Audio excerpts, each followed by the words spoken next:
Everyone, welcome to my channel Purnima star achiever. आज का हमारा टॉपिक है हिंदी, और हिंदी में आज हम लोग पढ़ेंगे कारक। तो चलिए शुरू करते हैं। कारक। कारक का शाब्दिक अर्थ होता है करने वाला। कारक का शाब्दिक अर्थ होता है करने वाला। चलिए आगे बढ़ते हैं और इसकी परिभाषा जान लेते हैं कि कारक किसे कहते हैं। क्रिया का संज्ञा से सीधा संबंध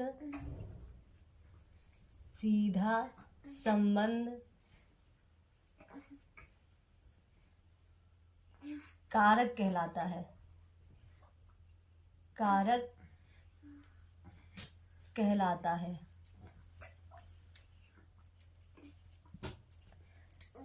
क्रिया का संज्ञा से सीधा संबंध कारक कहलाता है। हिंदी में कारक के 8 भेद होते हैं। 8 भेद होते हैं।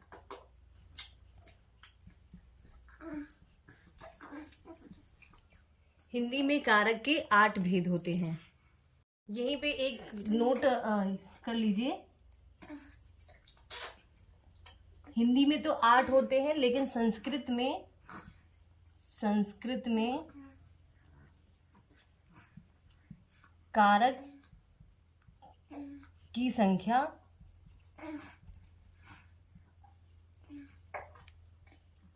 6 है। एक बार फिर से समझ लीजिए। कारक का शाब्दिक अर्थ होता है करने वाला। क्रिया का संज्ञा से सीधा संबंध ही कारक कहलाता है। और हिंदी में कारक के 8 भेद होते हैं। संस्कृत में कारक की संख्या 6 होती है। अभी हम लोगों ने कारक और कारक की परिभाषा, कारक के भेद के बारे में समझ लिया है। अब हम कारक के भेद के बारे में विस्तार पूर्वक समझेंगे। पहला है कर्ता कारक, दूसरा है कर्म कारक, तीसरा है करण कारक, चौथा है संप्रदान कारक, पांचवा है अपादान कारक, और छठा है संबंध कारक, और सातवां है अधिकरण, आठवां है संबोधन। ये 8 कारक हैं और इनके चिन्ह भी हैं। तो हम लोग इनके चिन्ह भी जान लेते हैं। यहाँ पे मैंने छोटा सा लिख दिया है चिन्ह, यहीं से हम समझ लेंगे। चिन्ह। तो कर्ता का जो चिन्ह होता है वो होता है ने। कर्ता का चिन्ह होता है ने। कर्म का चिन्ह होता है को। करण कारक का चिन्ह होता है से द्वारा। संप्रदान कारक का चिन्ह होता है का की के लिए।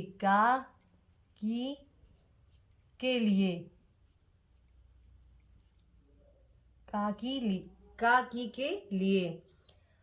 अपादान कारक का चिन्ह होता है से,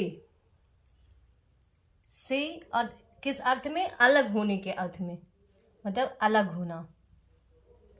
अगर कोई चीज किसी चीज से अलग हो रही है तो वहां पे अपादान, अलग होना, अपादान कारक होता है। संबंध का की के, संबंध कारक का चिन्ह होता है का की के। रा री रे। फिर अधिकरण कारक का चिन्ह होता है में पर, में और पर। और संबोधन कारक का जो चिन्ह होता है हे अरे,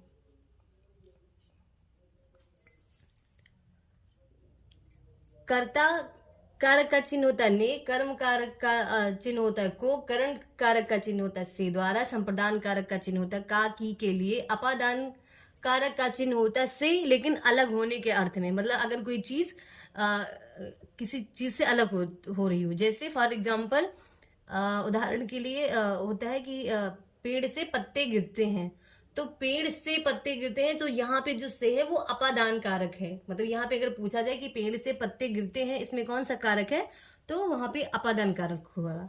संबंध कारक का चिन्ह होता है का, की, के, रा, री, रे। अधिकरण कारक का चिन्ह होता है में पर। संबोधन का चिन्ह होता है हे, अरे।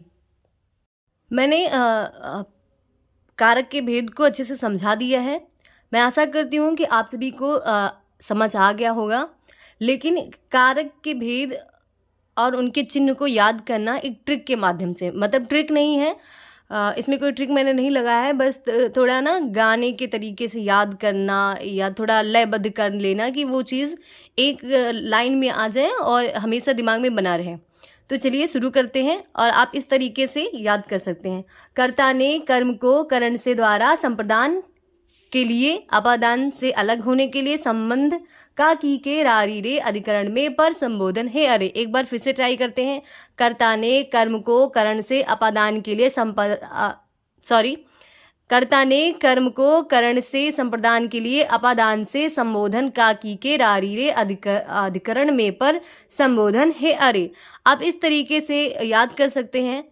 मैंने जो तरीका बताया है उससे भी याद कर सकते हैं, या आप लोग के पास कोई और अच्छा तरीका हो तो उससे भी याद कर सकते हैं।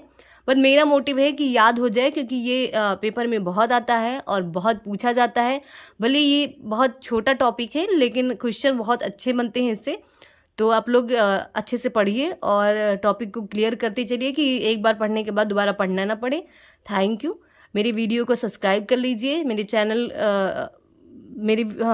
चैनल को सब्सक्राइब कर लीजिए, मेरे वीडियो को लाइक कीजिए, शेयर कीजिए, कमेंट कीजिए, जिससे मुझे पता चले कि मैं आप तक वो सारी चीज़ें पहुंचा पा रही हूँ कि नहीं पहुंचा पा रही हूँ। और शेयर इसलिए कीजिए कि अगर मैं पढ़ा रही हूँ और अगर आपको मेरी वीडियो समझ में आ रही है, आपको लगता है कि हाँ मैं अच्छा पढ़ाती हूँ, तो जो कोई नेक्स्ट है उसको भी वो चीज़ प्रोवाइड हो, इसलिए आप शेयर कीजिए। Thank you.